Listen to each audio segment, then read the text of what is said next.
நினைத்தோம் என்று சொல்லியே வில்லினில் பாட வந்தருள் சந்தான தெய்வமே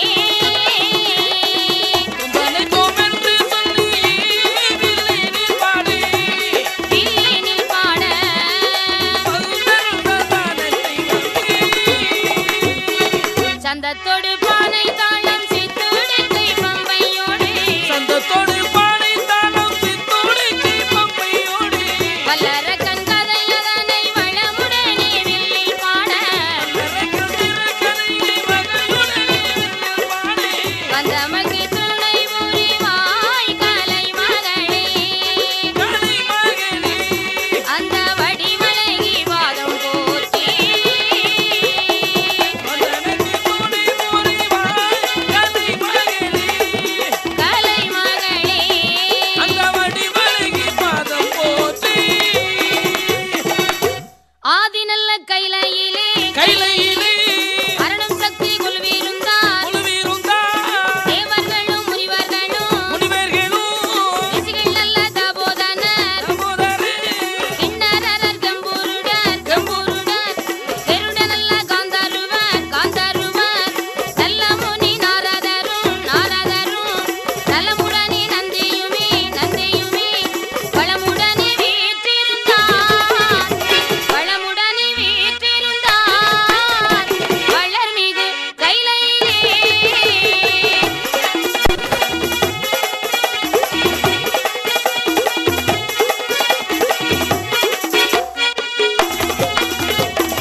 அனைவரும் வீற்றிருக்கும் போது தேவர்கள் என்ன நினைக்கிறார்கள் என்றால் எப்படி என்றும் இளமையோடு இருக்க வேண்டும் என்று சரி எண்ணம் கொண்ட தேவர்கள் சத்தா சமுத்திரத்தை தாலியாகவும் மகேந்திரகிரி மலையை மற்றாகவும் வாசுகி என்ற பாம்பை கயிறாக போட்டு தேவர்கள் ஒருபுறமும் அசுரர்கள் ஒருபுறமும் நின்று இழுத்த அமிர்தம் கிடைக்கிறார்கள். திருப்பார்கடலை கடையும் போது அமிர்தம் தோன்றுகிறது. அந்த அமிர்தத்தை புசிப்பதற்காக தேவர்களும் அசுரர்களும் தர்க்கமிட்டுக் கொண்டிருக்கிறார்கள். பார்த்தால் என்பெருமாளாகிய மாயக்கண்ணன் அமிர்தத்தை தேவர்களுக்கு பங்கிட்டு கொடுப்பதற்காக ஒரு அழகான மோகினி பெண் வடிவம் எடுத்து என்பெருமான் எப்படி வருகின்றார்? பாடகம் தண்டை கொலுசி உள்ளோ புதுசி பத்திரமாத்து தங்க ஒட்டியானமா அதை பார்க்க 10,000 கண் வேணுமா?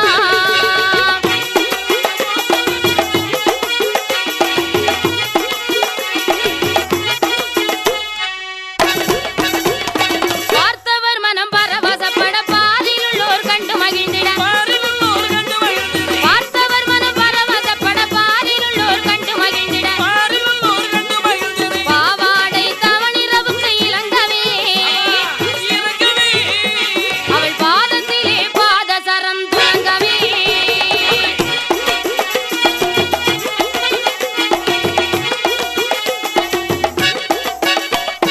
கண்டவர் மனம் நின்று புகழ கனகரத்தின மாலை திகழ கண்டவர் மனம் நின்று புகழ கனகரத்தின மாலை திகழ காசினியோர் புகழும் பட்டு சேலையா இரு கரையருகிலும் தங்க சரிக மேலையா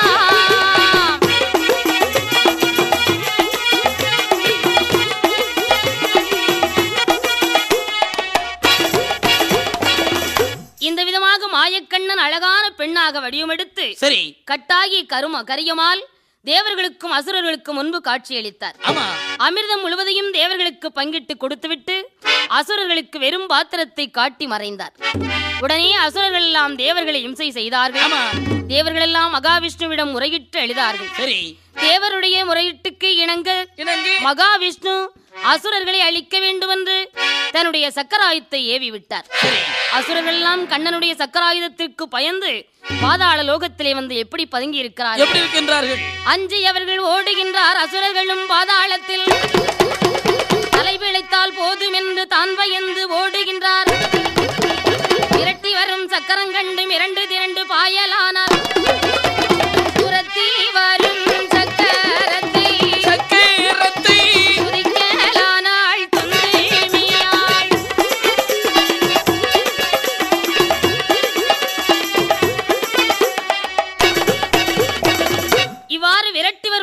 கூட்டத்தை கண்டு ஆமா அசுரர்கள் அங்கும் இங்குமாக பாதாளத்திலே பதுங்கினார்கள். சரி. அப்போது அசுரர்குல பெண்ணான துந்துமி என்ற அரக்கியானவள் விரட்டி வரும் சக்கரத்தை மானசீகமாக பூஜித்தாள். அந்த சக்கரத்தின் அருளாலே துந்துமி கற்பமுற்றாள். 10 மாதம் சுமந்து அழகான ஒரு பாலகனை பெற்றெடுத்தாள். ஈசனைத்தான் நோக்கியல்லோ ஈசனைத்தான் நோக்கியல்லோ ஈன்றெடுத்தாள் பாலகனை. பரமனைத்தான் நோக்கியல்லோ பாலகனை பெற்றெடுத்தாள். கொப்புள்ளது குலவையிட்டு கொப்புள்ளது தானறுத்து குலவையிட்டார் பெண்கள் எல்லாம்.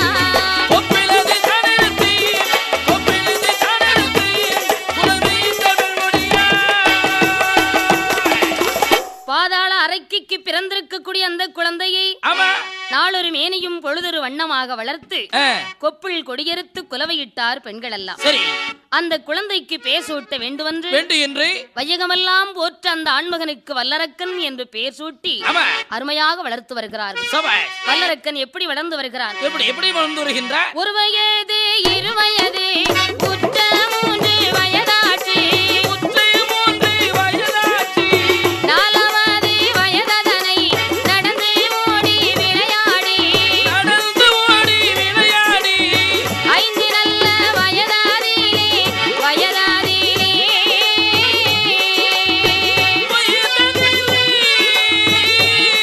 பிரகாசானிடத்தில் கல்வி கற்றார்.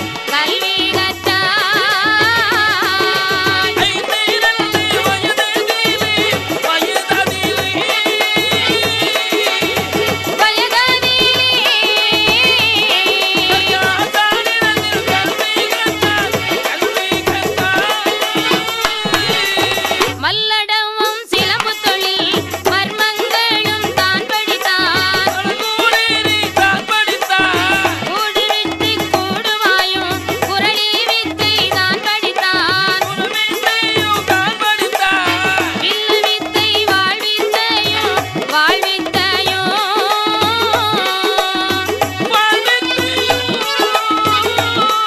அவன் விதவிதமாய் தான் படித்தான்.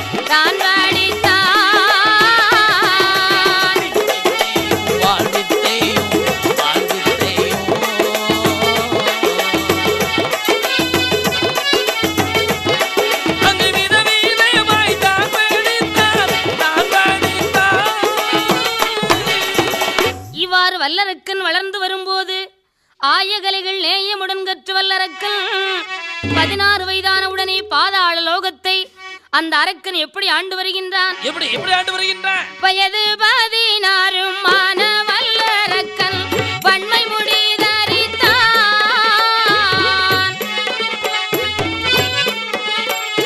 வயது 16 மான வல்லரக்கன் வன்மை முடி தரித்தான்.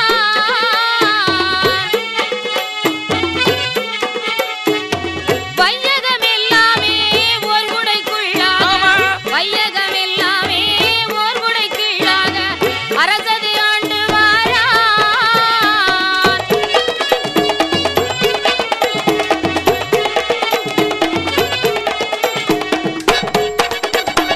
ஈகை இரக்கமும் தயவு தாட்சண்யமும் என்னிடம் சிந்தையிலே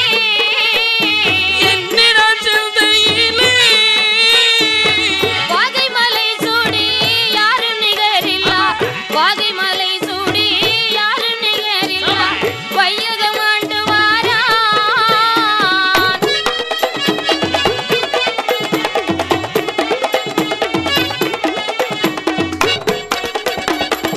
இந்த விதமாக வல்லரக்கன் 16 வயதான உடனே பாதாள லோகத்தை ஆண்டு வருகின்ற வல்லரக்கன் நீதியின்றி தயவு தாட்சண்யமின்றி கொடுங்கோல் ஆட்சி ஆண்டு வருகிறார்.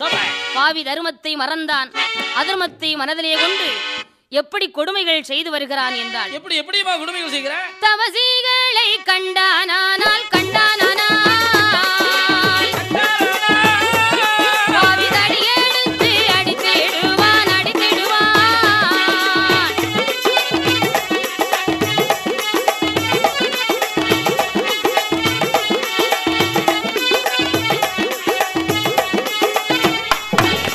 ஆண்டிகளை கண்டானால் அடைத்து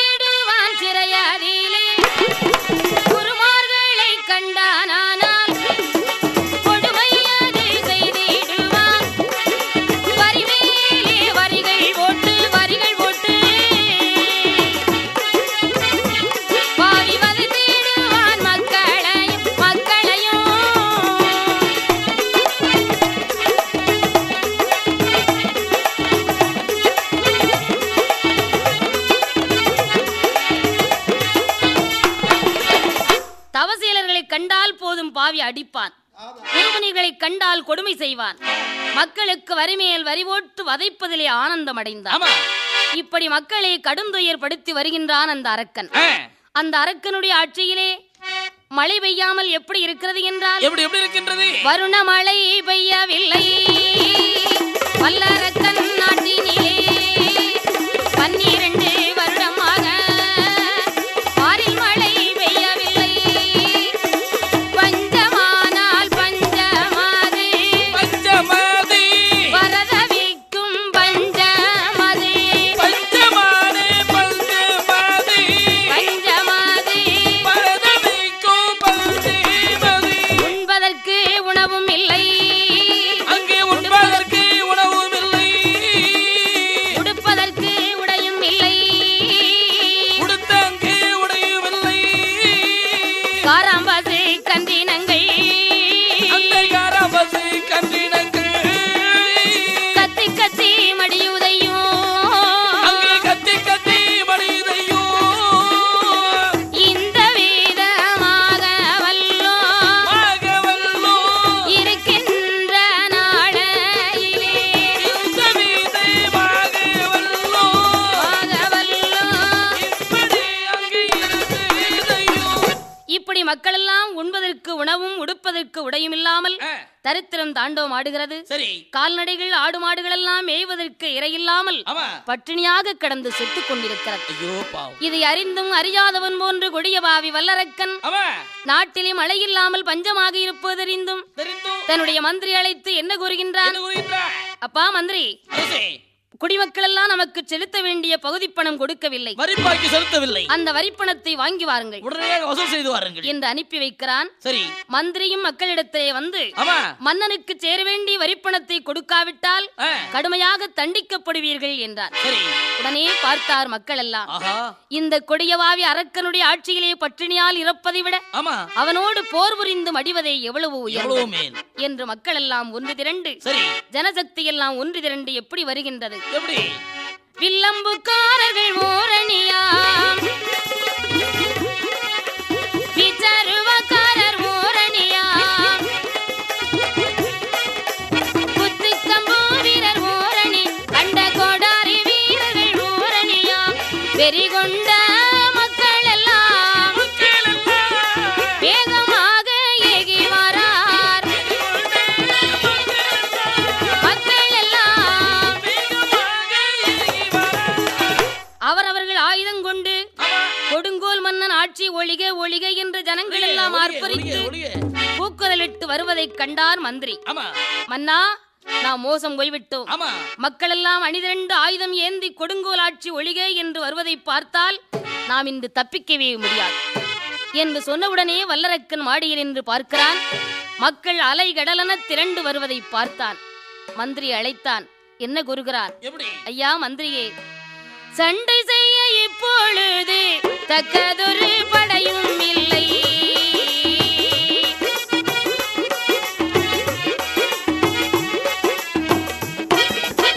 சண்டை செய்ய இப்பொழுது தக்கதொரு படையும் இல்லை. பூனையது புலியுடனே புலியுடனே போர் புரியும் காலம் மாச்சே காலம் மாச்சே.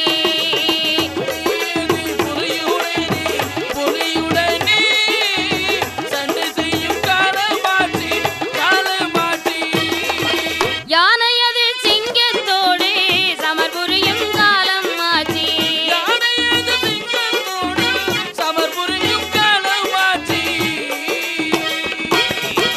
யானையது சிங்கத்தோடு சமர் புரியும் காலம் மாச்சே என்று எண்ணி வல்லரக்கன் வல்லரக்கன் என்ன என்ன தானும் செய்தான் தானும் செய்தான்.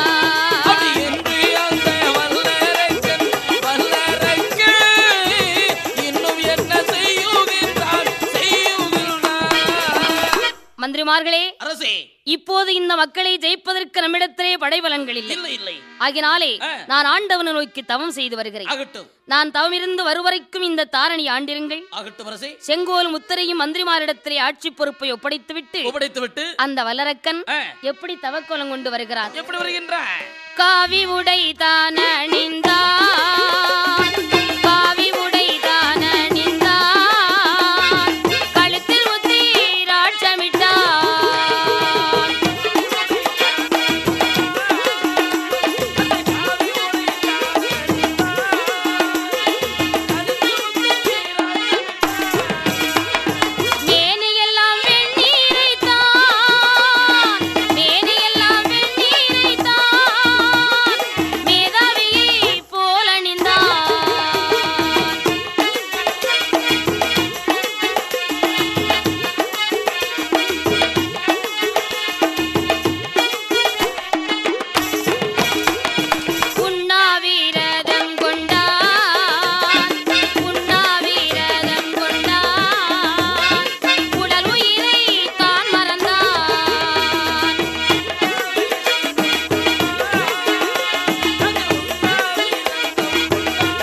வல்லரக்கன் தவக்கோலம் கொண்டு அரகரா சிவசிவா என்ற ஆண்டவனை நோக்கி தவம் இருக்க வேண்டும் என்று புறப்பட்டு வருகிறான்.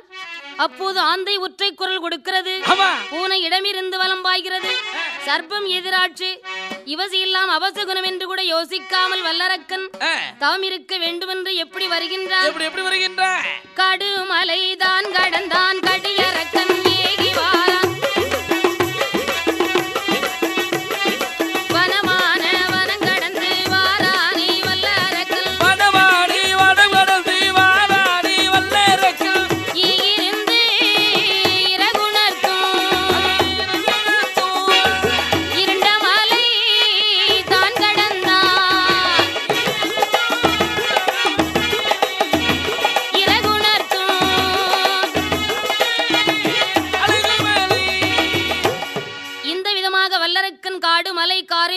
வனமெல்லாம் கடந்து வந்து கங்கா நதியை கண்டு நமஸ்கரித்தான்.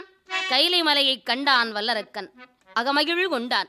அந்த மலைச்சாரலிலே ஒரு இடத்தை தயார் செய்து எப்படி தவம் இருக்கின்றான்? 60 அடி சதுரமாதில் ஆழமான குழியை வெட்டி, அங்கு மரம் கொங்கு மரம் நல்ல தேக்கு மரங்கள் இட்டான், நான்கு எண்ணெய் கொங்கு எண்ணெய் நரனையும் தானும் விட்டு ஓமகுண்டம் தான் வளர்த்து உறுதியுடன் ஏது செய்தான். 60 அடி உயரத்திலே அழகான கம்பம் நாட்டி, கம்பத்தின் மேலே எல்லோ கடலாமை பலகை போட்டான். செப்பு குடம் கும்பம் வைத்தான், செப்பு குடம் கும்பம் வைத்தான், செவ்வளனை தேங்காய் வைத்தான்.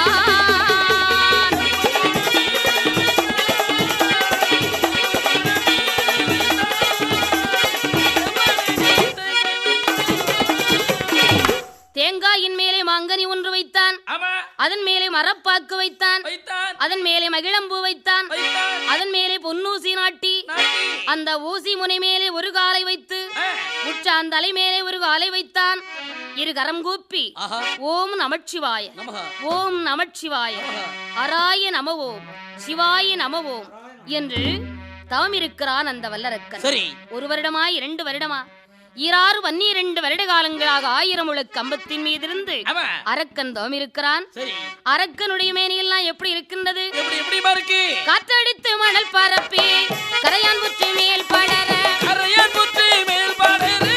காற்றடித்து மணல் பரப்பி கரையான் புற்றி மேல் படர, கால் மாட்டில் முளைத்த மரம் முளைத்த மரம், தலைமாட்டில் பூச்சொரிய பூச்சொரிய, அம்மா முளைத்த மரம்,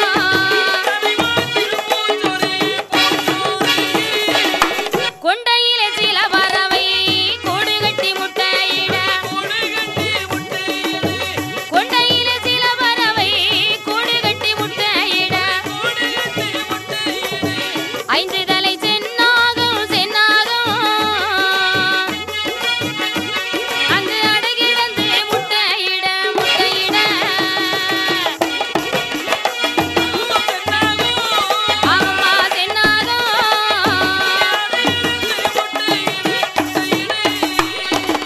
இப்படி வல்லரக்கனுடைய மேனியெல்லாம் இருக்கின்ற போது அரக்கன் 5 புலன்களை அடக்கி ஆதி சிவனையே தஞ்சமென்று சிவாய நமவோம் என்று உண்மை தவம் செய்கிறார்.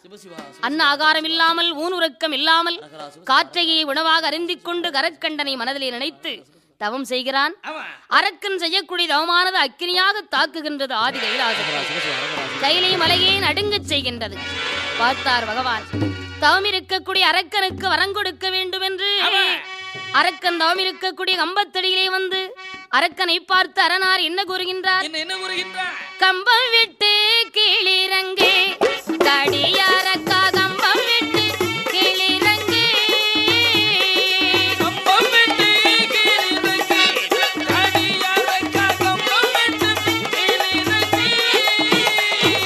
கானக மீதில கடுதவமாகிய கருத்துடன் அட்சர பீடங்கள் நாட்டி, வானவ தேவர்கள் கண்டு மகிழ்ந்து வாகுடன் நீ செய்த தவநிலை போல்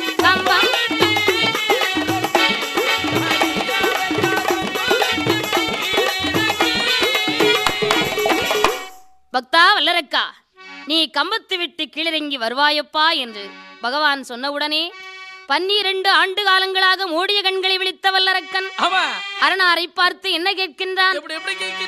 கேட்டவரம் தருவீரானால் ஏ சிவனே சிவனே கீழிறங்கி வருவேன் ஐயா.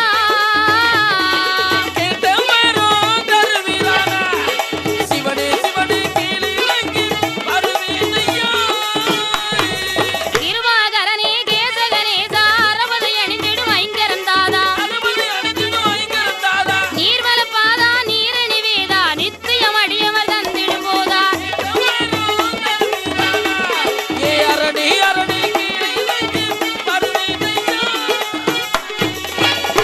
வல்லரக்கன் பகவானை பார்த்தான். பகவானே, நான் கேட்ட வரத்தை எனக்கு தருவதாக சொன்னால்தான் கம்பத்தை விட்டு கீழிறங்குவேன் என்று சொன்னவுடனே, பக்தா, நீ கேட்ட வரத்தை அப்படியே தருகிறேன், கம்பத்தை விட்டு கீழிறங்கி வா என்று பகவான் சொன்னவுடனே 1000 முழக்கம்பத்து விட்டு கீழிறங்கி வந்த வல்லரக்கன் பகவானுடைய வாதத்தில் வெந்த மெழுகு போல் உருகி பணிந்து வணங்கி எழுந்தான். அரணார் பார்த்தார். பக்தா, உனக்கு என்ன வர வேண்டும்? வேண்டும் என்ற வரத்தை விவரமாக கேளு என்றார். உடனே அரக்கன் என்ன வரம் கேட்கின்றான்? பகவானை, எனக்கு எப்படிப்பட்ட வர வேண்டும் தெரியுமா? ஆள்காட்டி வீரலை கொண்டே அக்கினியை தொட்டேனானால் அக்கினியும் தான் பொழிந்து ஆணைக்குள்ளே நிற்க வேண்டும். பாம்பு வீரல் தன்னை கொண்டே பருமலையை தொட்டேனானால் அந்த நல்ல பருமலையும் அப்பொழுதே வெடிக்க வேணும் வெடிக்க வேணும். அந்த நல்ல பருமலையும் கணையாளி வீரலை கொண்டு கருங்கடலை தொட்டேனானால் கடலு தண்ணீர் வற்ற வேணும் கட்டளைக்குள் நிற்க வேணும். 3 முரல் ஒன் சேர்த்து முன்சிரசில் வைத்தேனானால் அவருடைய சிரசதுதான் சிரசதுதான் சுவாமி அற்றணமே சிதற வேணும் சிதற வேணும் சிரசதுதான்.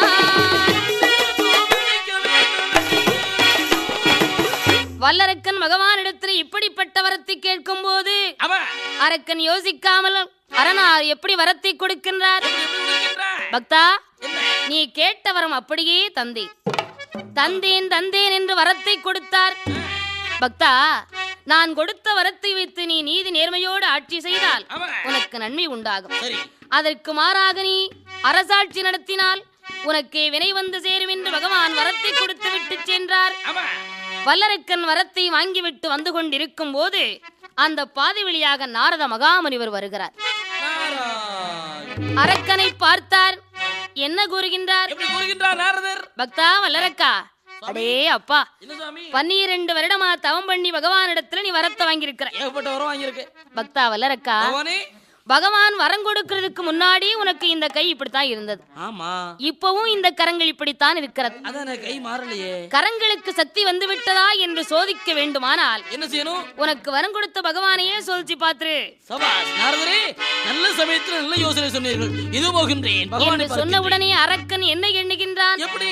அரணாரை கொண்டால் அரண்தேவி நமக்கு சொந்தம், ஆதி கைலாசத்தை ஆளலாம் என்று எப்படி லாபக்கணக்கு போடுகின்றான். எப்படி எப்படி லாபக்கணக்கு போடுகின்றான்? தேவர்களும் முனிவர்களும் தேடி நம்மை சரணடைவார், ஆதி நல்ல திருமாலும் அத்தான் என்று அழைத்திடுவார், ஏமகால தூதுவர்கள் இட்ட வேலை செய்திடுவார் என்று 3 வீரல் நீட்டி எல்லோ கண்ணனை தேடி வாரார். நீட்டி எல்லோ 56 தேசத்தை விட அகிலத்தையே ஆளலாம், வரம் கொடுக்கலாம், படிகளக்கலாம், கைலாசத்தை ஆளலாம் என்று லாபக்கணக்கு போட்ட வல்லரக்கன் பகவானை பார்த்தான்.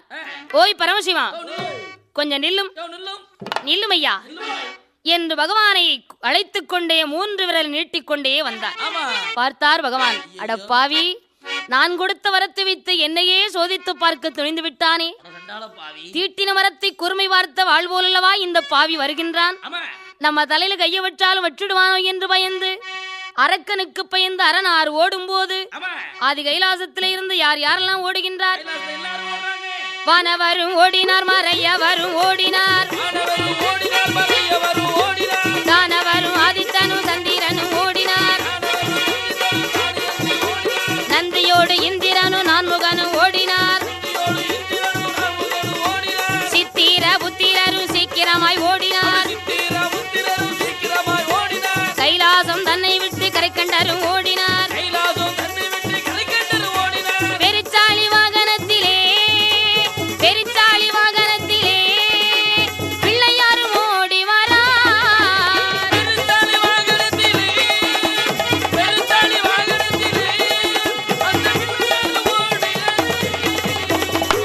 அனைவரும் ஓடி வரும்போது பெருச்சாளி வாகனத்தோடு விநாயகப் பெருமான் கல்லாக அரசமரத்திலேயே அமர்ந்திருக்கின்ற பொழுது சிவபெருமான் அரக்கனுக்கு பயந்து ஓடி வரும்போதே மணிவண்ணன் மைத்துனன் நினைக்கின்றார். அங்கே பிருந்தாவனம் தோன்றுகிறது. அந்த பிருந்தாவனத்திலே செவ்வரளி புஷ்பத்திலே சிவலிங்கமாக மறைந்து கொண்டார். அரக்கனுக்கு பயந்து அரணார் மறைந்திருக்கும் போது ஆதி கைலாசத்திலே இருக்கக்கூடிய பார்வதி பார்த்தாள். அரணார் அரக்கனுக்கு வரத்தை கொடுத்துவிட்டு செவ்வரளி புஷ்பத்திலே அமர்ந்திருக்கிறார். அரணாரை காப்பாற்ற வேண்டுமானால் அண்ணனால் தான் காப்பாற்ற முடியும் என்று அண்ணாவை நினைத்து எப்படி வணங்குகின்றாள்? ஆதரிப்பாய் வைகுந்தா ஹரிகரி மாதவனே முகுந்தா, ஆதரிப்பாய் வைகுந்தா ஹரிகரி மாதவனே முகுந்தா, ஆதரிப்பாய் வைகுந்தா.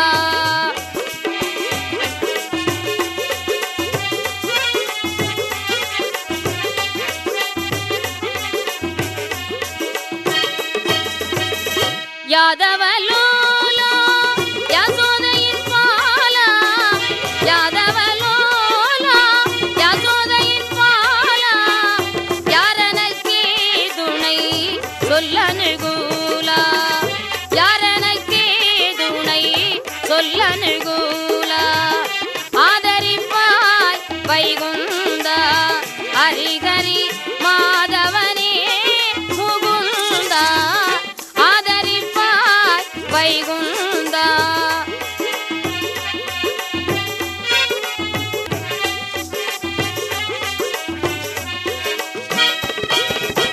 மனமது வாடி மாயாவுனை தேடி, மனமது வாடி மாயாவுனை தேடி, வனமதில் வந்தேன் நான் உனை நாடி, வனமதில் வந்தேன் நான் உனை தேடி, ஆதரிப்பாய் வைகுந்தா ஹரிகரி மாதவனே முகுந்தா, ஆதரிப்பாய் வைகுந்தா. அண்ணா, அரணாரை காப்பாற்ற அருள் புரிய வேண்டும் முகுந்தா என்று என்பெருமானை நினைத்து வணங்கினாள். உடனே கண்ணபெருமான், தங்கே பார்வதி, உன் அத்தானுக்கு ஆதியிலிருந்து அந்த வரை இதே பழக்கமாகிவிட்டது. வரத்தை கொடுத்து விட்டு அரணாருக்கு அவசைப்படுவது பழக்கம்தானே. நீ கவலைப்படாதம்மா, நான் சென்று அரணாரை காப்பாற்றுகிறேன். கண்ணபெருமான் எங்கு வந்து பிறக்கின்றார்? கம்சனுடைய தங்கையாகப்பட்ட தேவகி வயிற்றிலே பிறக்கும் 8வது குழந்தையாலே கம்சனின் உயிர் போகும் என்பது துர்வாசகரிட்ட சாபம். அந்த சாபத்தினாலே கம்சராஜன் தன்னுடைய தங்கை தேவகியும் வசுதேவரையும் சிறையிலே வைத்து அவர்களுக்கு பிறக்கக்கூடிய ஒவ்வொரு குழந்தையும் கம்சராஜன் தன் வாளால் வெட்டி கொன்றான்.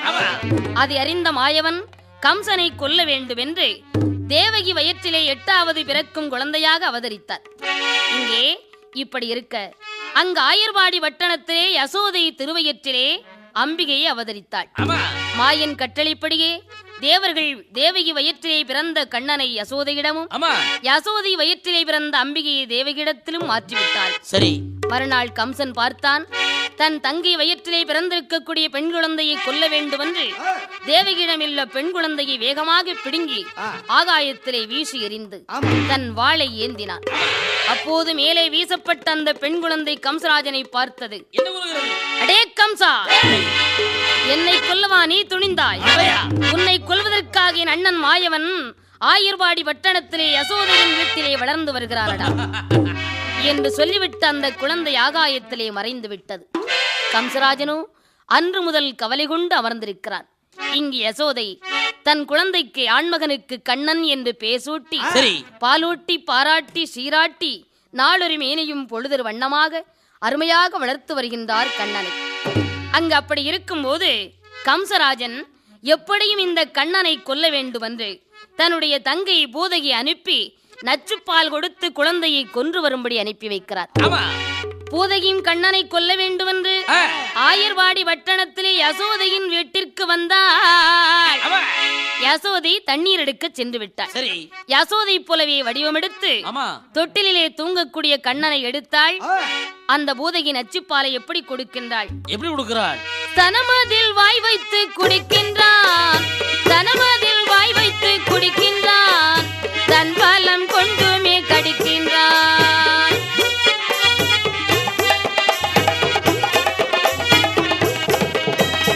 ஊனோடு உதிரத்தை இழுக்கின்றான், ஊனோடு உதிரத்தை இழுக்கின்றான், அவள் உடம்பெல்லாம் நடுங்கிட குடிக்கின்றான்.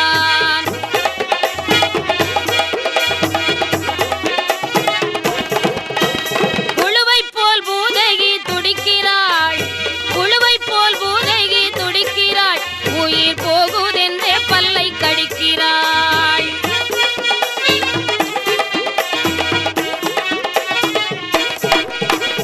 என்னாவி பிரியுதடா கண்மணி, என்னாவி பிரியுதடா கண்மணி, உன் அன்னை நான் அல்லவோ பொன்மணி.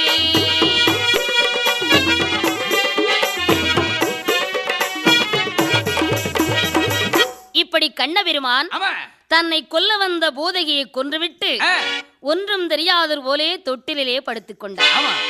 இங்கு தண்ணீர் எடுக்க சென்ற யசோதை வந்து பார்த்தாள். பூதகி என்ற அறைக்கு மாண்டு கிடப்பதை அறிந்தாள்.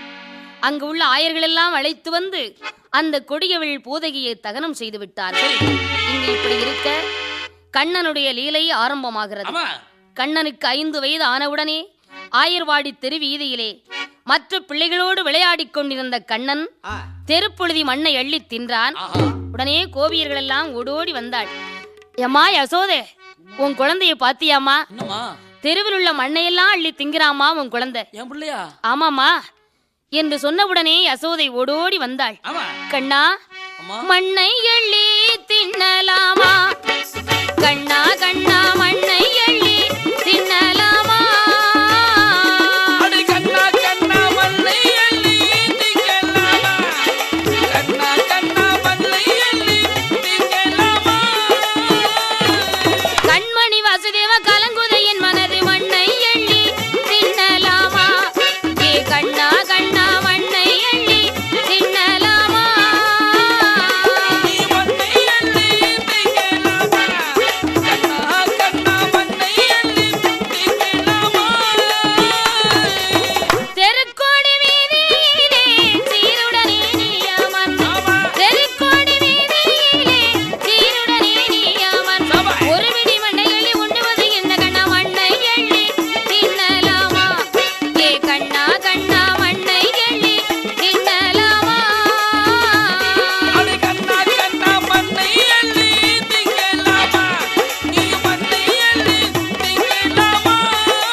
கண்ணா, மண்ணை எள்ளி தின்னையாமே?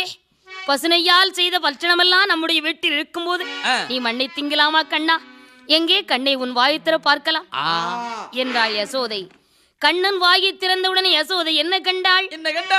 மண் கண்டாள், திங்களோடு மாமலையை அங்கே கண்டாள்.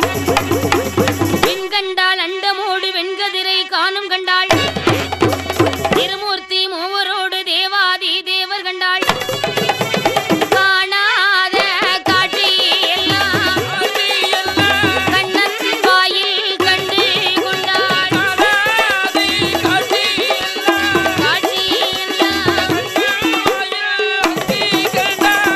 கண்ணன் வாயை திறந்தவுடனே கண்ணன் வாயிலே திருலோகத்தை கண்டாள். தன்னை போலவே ஒரு யசோதையும் கண்டாள். பார்த்தாள் யசோதை, இவன் நமக்கு குழந்தையாக பிறக்கவில்லை, இறைவனாகவே வந்து பிறந்திருக்கிறார் தெய்வமாக வந்திருக்கிறார் என்று யசோதை தன் மகனை அழைத்தாள்.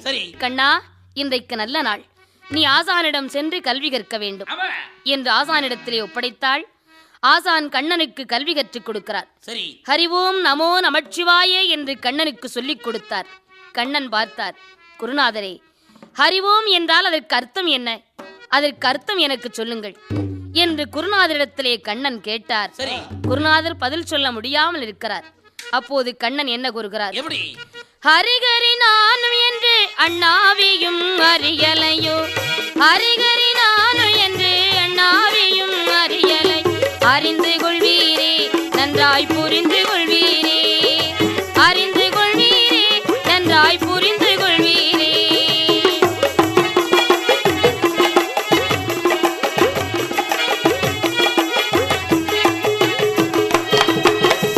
இந்த விதமாக கண்ணன் சொன்னவுடனே வாத்தியார் என்ன கூறுகிறார்? இனிமேல் இந்த கண்ணன் இங்கிருந்தால் நமக்கு மதிப்பே கிடையாது, மற்ற பிள்ளைகளும் படிக்க மாட்டார்கள் என்று.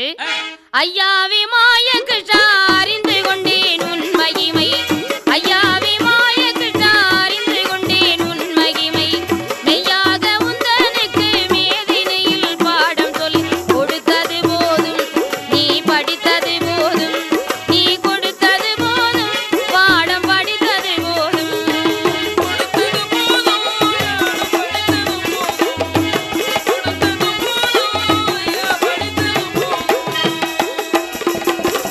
வாத்தியார், கண்ணா, இனிமேல் உனக்கு என்னால் பாடம் சொல்லிக் கொடுக்க முடியாது என்று அனுப்பி வைக்கிறார்.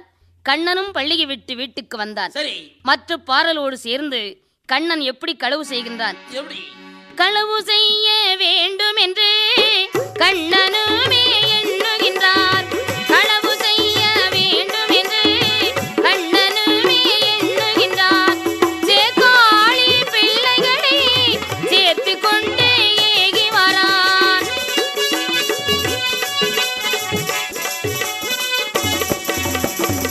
கண்ணபெருமான் மற்ற குழந்தைகளோடு கோபியர்கள் வீட்டே வந்து எப்படி களவு செய்கின்றான்?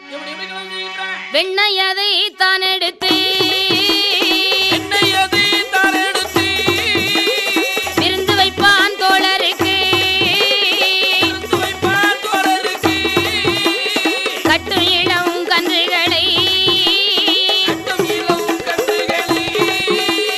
கட்டவிட்டு விட்டிடுவான், தரையதிலே தொங்குமுறை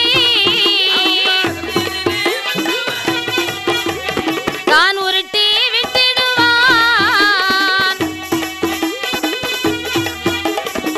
தூங்குகின்ற குழந்தைகளை துடையை கிள்ளி வைத்திடுவான், குழந்தைகளை. ஆயர்வாடியில் உள்ள கோபியர்கள் வீட்டிற்கு வந்து இரவு நேரத்திலே தன் தோழரோடு வந்து பால், தயிர், மோர், வெண்ணெய் இவையெல்லாம் திருடி தின்று கண்ணன் கூட வந்த நண்பர்களுக்கும் பங்கிட்டு கொடுத்தான். எட்டாத உரியிலே வெண்ணெய் எடுக்க வேண்டுமானால் கூட வந்த தோழர்களை குனிய வைத்து அவர்கள் மேலே ஏறி உரியில் இருந்த வெண்ணெய் எடுத்து சாப்பிட்டார். அது மட்டுமா, நாம் மட்டும் சாப்பிட்டால் போதாது என்று கன்றுகளை எல்லாம் கட்டவிழ்த்து விட்டு பசுவிடம் பால் குடிக்க செய்வார். சில வீடுகளுக்கு சென்று வீட்டுக்குள்ளே ஆளை வைத்து வெளியே பூட்டு போட்டு விடுகிறார். அது மட்டுமா, பாயில் படுத்தவரை கீழே உருட்டி விடுகிறான். தொட்டில் தூங்குகின்ற குழந்தைகளை துடையை கிள்ளி வைத்து விட்டு ஓடிவிடுகின்றான். மாயக்கண்ணன் இந்த விதமாக லீலைகள் செய்யும் போது நேரம் விடிந்தது. கோபியர்கள் எல்லாம் என்ன பேசுகிறார்கள்? அடியே அடியே, இன்னைக்கு நம்ம தெருவில் நடந்த என்ன கொடுமை நடந்திருக்கு தெரியுமா? ஐயோ, பெரிய கொடுமைதாயே. அடியே, பால், மோர், தயிரையெல்லாம் தின்றுவிட்டு பானை உடைத்து விட்டு சென்றிருக்கிறார். எந்த கல்லன்னு தெரியலடி, உள்ளூர்கரனா வெளியூர்கரனான்னு தெரியல. கன்றை அவிழ்த்து விட்டு பசுவிடம் பால் குடிக்க செய்திருக்கிறதடி. உள்ளூர்கரனா தான் இருக்குமோ? இத்தனையும் நடந்தது நேற்று வந்து கள்ளன் தான் செய்திருக்கிறான். பாவி அடிக்கடி இப்படி நடக்கடி. அக்கா, என்னக்கா உன் வீட்டுலதான் அப்படின்னா என் வீட்டுல வீட்டுக்குள்ள ஆளை வச்சு வெளியே பூட்டு போட்டுட்டு போயிட்டாண்டி. ஆமா, நம்ம கருப்பாயாச்சி வீட்டுல தாத்தாவையும் பாட்டியும் சேலை ஒன்னா முடிச்சு போட்டுருக்கடி. அடியே, இன்றைக்கு களவு செய்த கள்ளனை கண்டிப்பாக பிடிக்க வேண்டும். ஆமா, பிடிக்கணும் தாயே. மறுநாள் தினத்திலே கோபியர்கள் எல்லாம் தூங்குவது போன்று நடித்துக் கொண்டிருக்கிறார்கள். கண்ணன் வெண்ணையை களவெடுக்க வேண்டும் என்று வருகின்றான். தோழியர்கள் எல்லாம் கண்ணனை எப்படி பிடிக்கிறார்கள்? களவு செய்த கண்ணனையே கண்ணனையே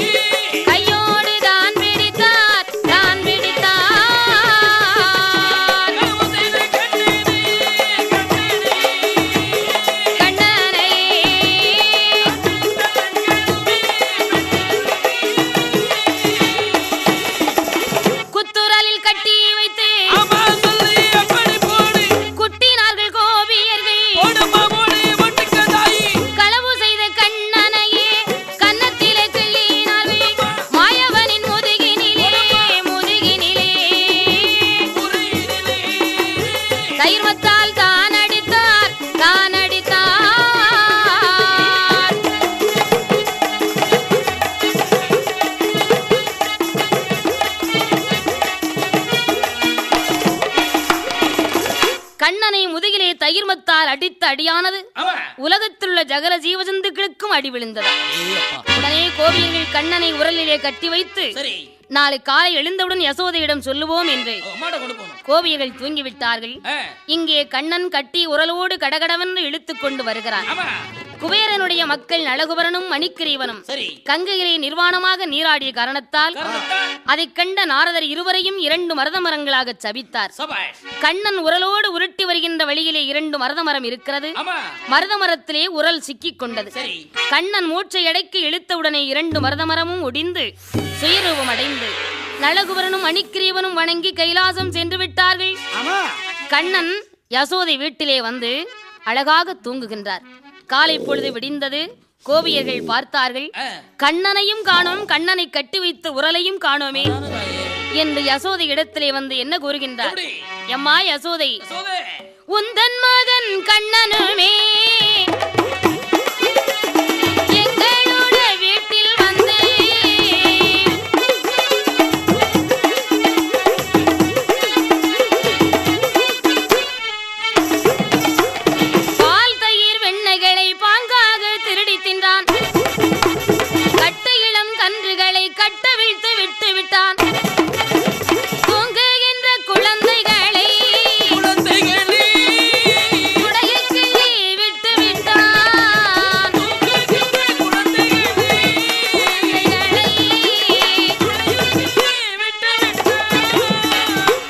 யசோதா, உன் மகன் என் வீட்டிலே வந்து பால் தயிர் வெண்ணையெல்லாம் திருடி தின்று விட்டு உரியிலே உள்ள நெய்யை கூட அறிந்து விட்டார் அம்மா. அதைத்தான் தின்றானே, பானையாவது வைத்து வைக்க கூடாதா? அதையும் உடைத்து விட்டானே. என் வீட்டிலே கன்றுகள் எல்லாம் அவிழ்த்து விட்டு பசு மடுவில் ஒரு சொட்டு பால் கூட இல்லாமல் செய்து விட்டார் என்று சொன்னவுடனே பார்த்தார் கண்ணன். அம்மா கோவியர்களே, போய் வாருங்கள் என்று சொன்ன உடனே கண்ணன் எழுந்து வந்தார். கண்ணா, என்னப்பா இது காரியம் செய்திருக்கிறார்? கோபியர்கள் வீட்டிலே சென்று இப்படி களவு செய்யலாமா? இல்லம்மா, பூரா போய் சொல்றா. என் அருமை கண்மணியே, இந்த விதம் செய்யலாமா?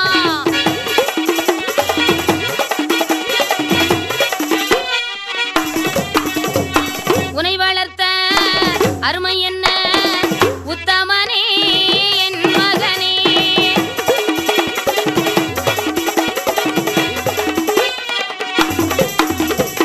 கள்ளன் என்று பேரெடுத்து கள்ளன் என்று பேரெடுத்து கடை தெருவே போகலாமா?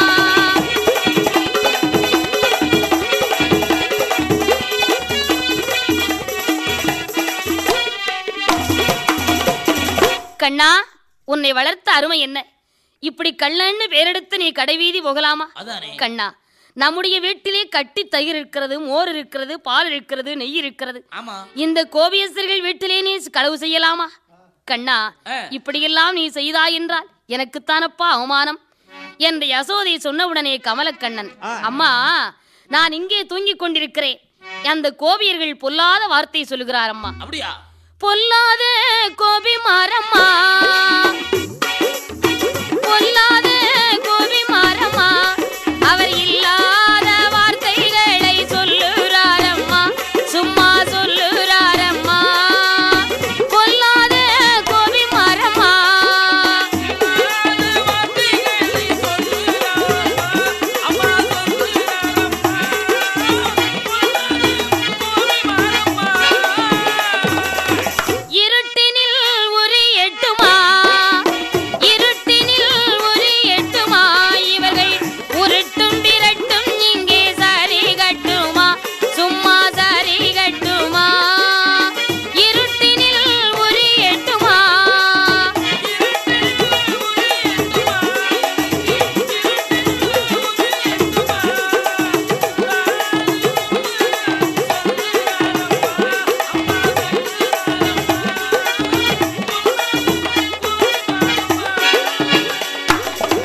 அம்மா இவர்கள் இல்லாத வார்த்தையெல்லாம் சொல்லுகிறார் அம்மா என்று கண்ணன் சொன்ன உடனே யசோதை நீங்கள் போய் வாருங்களம்மா, என் மகனுக்கு நான் புத்தி சொல்லுகிறேன் என்று கோபியஸ்தர்களை அனுப்பி வைத்த உடனே மறுநாள் கோபியர்கள் எல்லாம் கங்கையிலே நீராடிக் கொண்டிருக்கும் போது கண்ணன் துயில்களை எடுத்துக்கொண்டு புன்னை மரத்தில் ஏறிக்கொண்டு சீங்குழல் இசைத்தார். பார்த்தார் கோபியர்கள் எல்லாம். என்ன கூறுகிறார்? கண்ணா உன்னை கெஞ்சி கேட்கிறோம் அப்பா, எங்கள் ஆடையெல்லாம் கொடுத்து விடு கண்ணா. கண்ணா கண்ணா இது தகுமா கார்மேக வண்ணானியே, கண்ணா கண்ணா இது தகுமா கார்மேக வண்ணானியே, உடவைதனை எடுத்து புன்னை மரம் தன்னதிலே, கண்ணா கண்ணா இது தகுமா கார்மேக வண்ணானியே.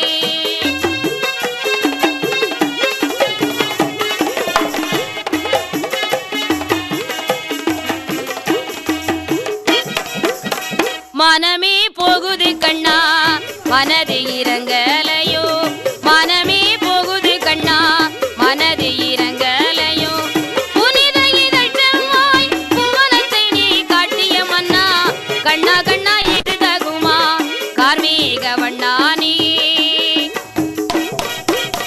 கண்ணா கமலக்கண்ணா கார்மேக வண்ணா, உன் காலை பிடிச்சு கெஞ்சி கேட்கிறோம் கண்ணா, எங்கள் ஆடையெல்லாம் கொடுத்து விடு.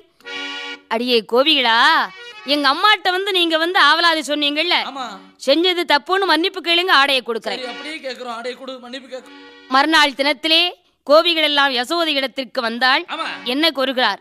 எம்மா யசோதே, உன் மகன் செய்யக்கூடிய அட்டகாசம் தாங்க முடியவில்லை அம்மா, அவனை நீதான் கண்டித்து வைக்க வேண்டும் என்று சொன்னார்கள். பார்த்தாள் யசோதை, கண்ணா இனிமேல் நீ இங்கிருந்தால் எனக்குத்தான் அவமானம், உன் தந்தைக்கு வயது அதிகமாகிவிட்டது, நீ ஆடு மாடை மேய்க்க நீ போய் வா என்று அனுப்பி வைக்கிறார்.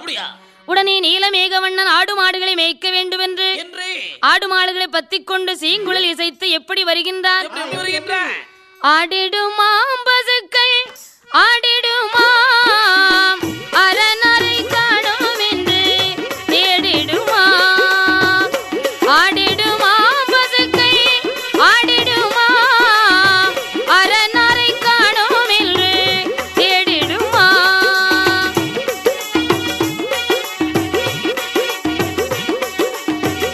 சீங்குழல் சத்தம் கேட்ட பசுக்கள் எல்லாம் செவி தூக்கி நடனங்கள் ஆடிடுமா.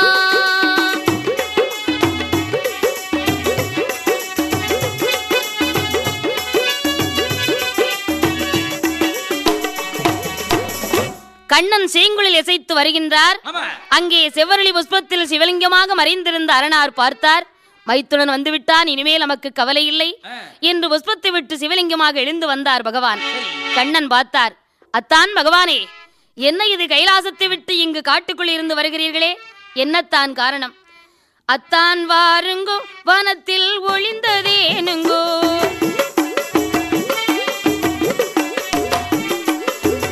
அத்தான் வாருங்கோ வனத்தில் ஒளிந்ததேனுங்கோ.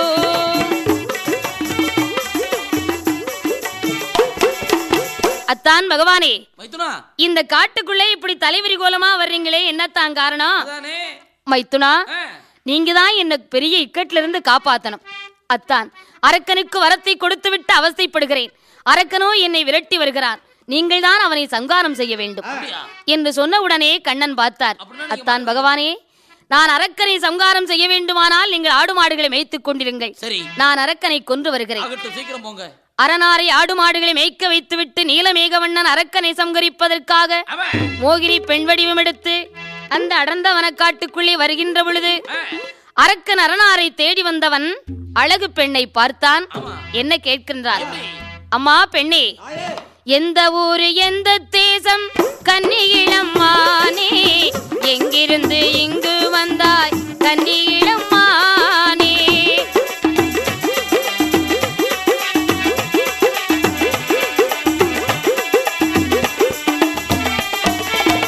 அம்மா பெண்ணே, இவ்வளவு அழகாக இருக்கிறாயே, உன் கழுத்தில் தாலி மின்னுகின்றதே, உன்னை கட்டிய கணவரை எங்கே? இவ்வளவு அழகை படைத்த ஆண்டவன் உனக்கு நல்ல வாழ்க்கையை கொடுக்காமல் விட்டு விட்டானே, நீ என்னோடு என்னுடைய அரண்மனைக்கு வந்தால் உன்னை மகாலட்சுமி மாதிரி வச்சிருப்பேன், என்னோடு வா என்று அழைத்தார். கண்ணன் சற்று நேரம் மௌனமாக இருந்தால், இப்படி மௌனமாக இருந்தால் அரக்கனை சங்கரிக்க முடியாது என்று, மன்னா அரக்க மகாராஜனே, உங்க விருப்பப்படி நான் உங்களோடு வர வேண்டுமானால் சரி. உங்களுக்கும் எனக்கும் தெரிந்த ஒரு சத்தியம். என்ன சத்தியம் சொல்லு செய்றேன். குளித்து தலைமுழுகி 3 விரலால் பஞ்சாட்சரம் எடுத்து சரி. என் உயிரிருக்கும் வரை கைவிட மாட்டேன் என்று உங்கள் தலையில மட்டும் கைவச்சா போதும் என்று சொன்னவுடனே அரக்கன் குளித்து நீராடி 3 விரலால் பஞ்சாட்சரம் எடுத்து, பெண்ணே, என் உடலில் உயிர் ஒட்டி இருக்கும் வரை நான் உன்னை ஒருபோதும் கைவிட மாட்டேன் என்று தன் நெற்றியிலே அணிந்தான். அரக்கன் தலை சுக்கல் நூறாக வெடித்தது. அரக்கன் மாண்டு மடிந்தவுடனே என் பெருமாள் அரணாரை பார்க்க வேண்டும் என்று வந்தார். அத்தான் பகவானே, நான் அரக்கனை கொன்றுவிட்டேன். இனிமேலாவது நீங்கள் கைலாசம் சென்று நல்ல முறையில் தங்கையோடு வாழ்க்கை நடத்துங்கள். அரக்கனை எப்படி கொண்டீங்க? போடாத வேஷம் பொம்பளை வேஷம் போட்டு அவன் ஜோலியை முடிச்சிட்டேன். உங்க உருவத்துக்கும் உங்க கலருக்கும் முகத்துக்கும் என்ன அழகா இருக்கும் பொம்பளை வேஷம். அப்படின்னா அந்த பொம்பளை வேஷம் எவ்வளவு போட்டு காமிங்க. எவ்வளவோ சொல்லியும் கேளாமல் கண்ணன் பெண் வடிவம் எடுத்தார். அரணார் பெண்ணன்று எண்ணி பெருமானன்று எண்ணாமல் பெண்ணே பெண்ணே என்று பின்னாலே ஓடி வந்தார். காமமாது கலிதமாகி கையாலை தான் பிடித்து கருப்பாறை மீதினிலே கரியமாலை விட்ட போது பாறையது தான் வெடித்து பாலகனோ தோன்றினாரே தான் வெடித்து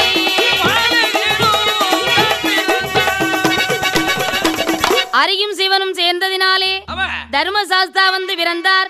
பங்குனி மாதத்திலே 18ஆம் தேதியிலே பௌர்ணமியிலே விசாக நட்சத்திரத்தில் துலா லக்கணத்திலே ஐயனார் வந்து எப்படி அவதரித்தான்? எப்படி பிறந்தார்? பூநூலும் பொற்பிரம்பும் புகழ் பெரிய தாழ்வடமும் உத்திராட்ச மாலையோடு ஒரு கரத்தில் மாண்பழுவும் கையதிலே ஏடுகளா காவி ஊடை தான் துலங்க கருணைக்கொரு இருப்பிடமாய் காதிகட்கும் திருநீரா இருப்பிடமா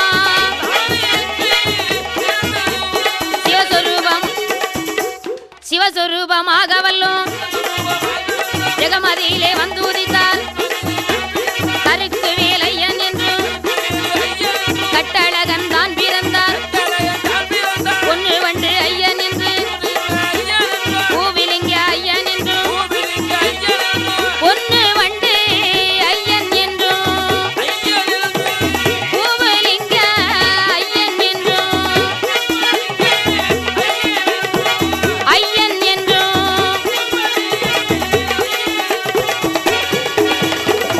அரியும் சிவனும் சேர்ந்ததினாலே அரிகர புத்திரன் வந்து எப்படி பிறந்தார்? காமம் அதிபகலிதமாகி கையதிலே தான் ஏந்தி கருப்பாறை மீது நிலை கரியமால் விட்ட போது பாறை இதுதான் வெடித்து பாலகன் தோன்றினார். ஹரிகரி புத்திரன் எப்படி வந்து பிறந்தார் என்றார்? பூநூலும் பொற்பிரம்பும் புகழ் பெரிய தாழ்வாடமோ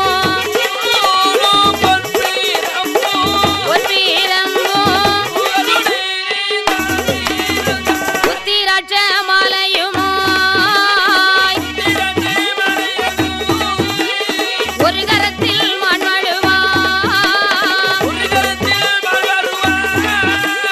கையதிலே எடுகளா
வீரமூர்த்தி ஐயன் என்றும் சொரிமுத்து ஐயன் என்றும் சுயம்புலிங்க ஐயன் என்று வந்து அவதரித்தார். வாழியப்பல் ஆண்டு காலம் வாழிய வாழி